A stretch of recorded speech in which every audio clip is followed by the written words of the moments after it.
Showcasing all of Malaysia's unique cultural diversity in one large-scale event, DiverseCity 2015 Kuala Lumpur International Arts Festival, running from August 29 to October 4th, promises an extravaganza of multi-genre performances in the fields of comedy, music, traditional dance and literature at approximately 20 different venues spread across the capital.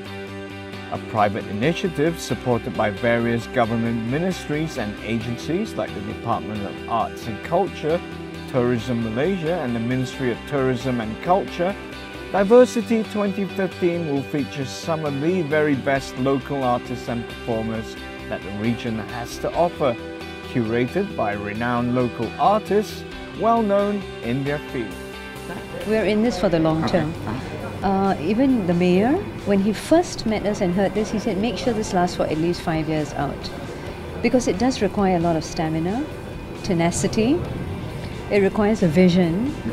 So our vision is not just as event managers that we're trying to stage under the umbrella of the festival, many shows.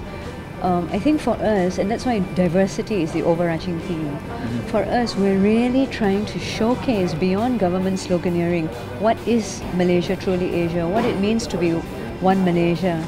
We're trying to show you this. It's been extremely challenging, and to answer a question which I think one of the journalists asked while I was out of the room sending the mayor off, why has it taken so long? Why is it that other city festivals in the region have been running their festivals for decades and we're only now starting with our first serious one? I think there are a lot of challenges.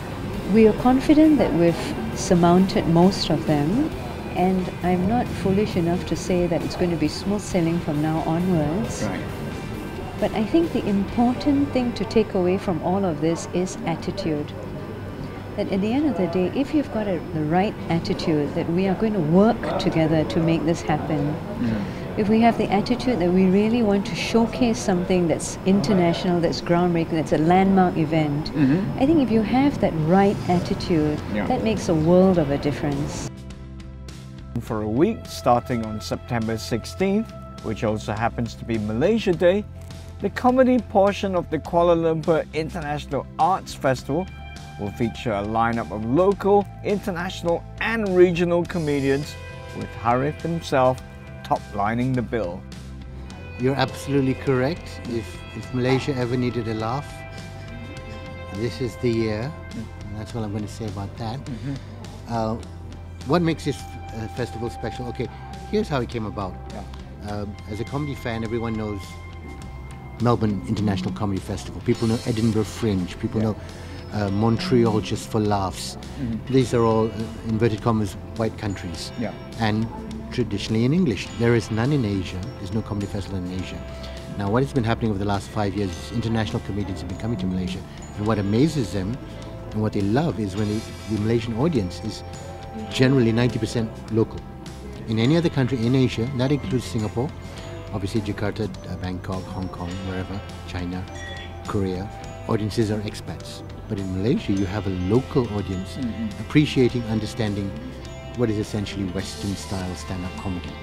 And they love that. So Malaysia is the prime place, Kuala Lumpur is the best place to have a festival that hopefully, although this is the inaugural year, in 10 years, becomes the go-to spot for international comedians. Hey, I've done Toronto, I've done Melbourne, I've done Edinburgh.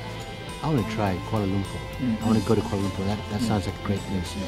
What makes this festival even more special is that other than the standard Western style stand-up comedians, we're going to have Bahasa comedians, the new, what is now fledgling, growing Malay stand-up comedy scene. We're going to have Bahasa Indonesia comedians.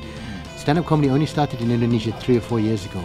It's exploded, only because they have the market for it.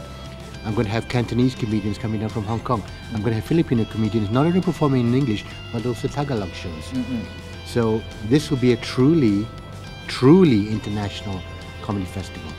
For the music portion of the festival, curator Michael Veerapan, one of Asia's foremost jazz musicians, will be producing a month's worth of musical festivities ranging from a large-scale music concert at both Dataran Merdeka and Stadium Merdeka, jazz evenings at Lake Gardens, to intimate concerts at various popular bars and live venues around the city.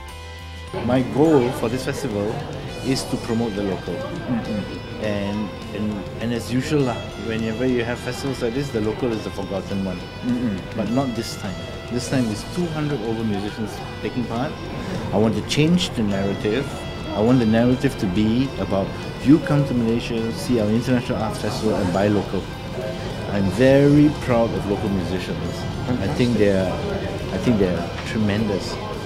And I want to push in this festival to the best of my ability from everywhere. So hence we got that's the whole idea. So we got across the board. So I want people to say, wow, we got so many different kinds of wonderful musicians in this country. That's basically my goal. For the dance section, curator Datuk Ramli Ibrahim has commissioned 12 new dance theatre productions which aspire to showcase new trends in choreography in contemporary, modern and traditional dance. These are all my friends, and I did mention that the fraternity of dance theatre, very close. We are very good friends, and it's important that it's a win-win project for all of us.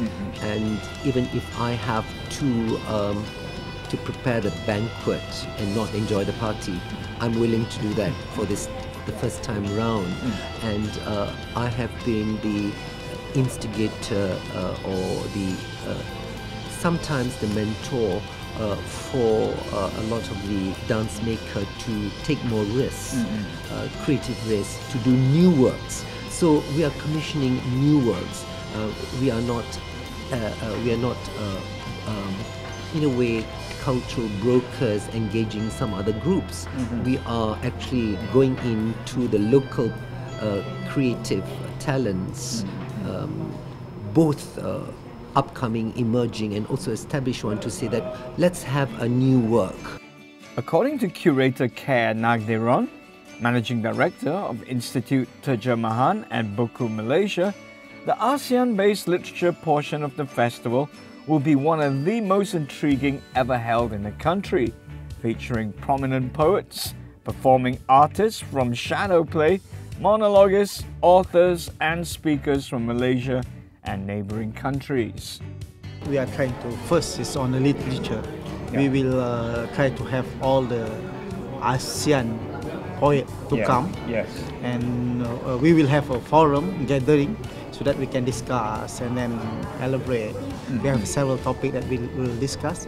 And then at night, we'll have poetry recitations by all people from ASEAN countries. So we hope by doing this in the spirit of ASEAN, we will actually giving more to the, because basically more often than not people say that when want to be together, it's through quality, etc. But my belief is that through literature, we can actually make people get together better. Curating for the traditional side of the festival, Pusaka founder Edin Koo has compiled an expansive program of traditional performance with a special focus on Southeast Asian and Malaysian cultural traditions. Well, we had certain objectives, certain characteristics that I really wanted to push ahead. One of them was, of course, was to have a strong Muslim bias. And we have gotten two great traditions representing, what I think is at the heart of Islamic performance traditions, Sufism. We've got Alim Kazimov, who is really one of the great singers in the world, who is also one of the great experimentalists. He's recorded with the Kronos Quartet, he's worked with a whole variety of people. He comes from Azerbaijan, which of course was at one time the apogee of Muslim civilization. He performs a form that encapsulates music, almost like lineage singing, poetry of course, and contrasted that with the Qawwalis, and these are really great figures. As I said, they learned under Fateh Ali Khan, who is the father of Nusrat, and they are regarded as one of the great voices of Qawwali today.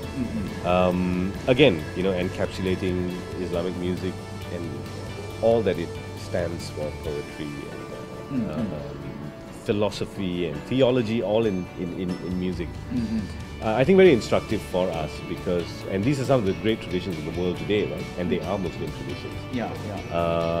Also because we know them, and the idea of performing to Kuala Lumpur is very appealing to almost everyone we got in touch with. You know, everyone we got in touch with said yes straight away. Wow. And the idea of Kuala Lumpur, so Kuala Lumpur does exist in people's imagination. Right. And it exists in all the wonderful ways that we like to think of it. You know, as a very diverse place, it's a nicely eccentric place, and a beautiful place for the convergence of all kinds of cultures and sounds and so on. To access the full program and venue listings for the Kuala Lumpur International Arts Festival, visit the festival's official website at www.diversity.my.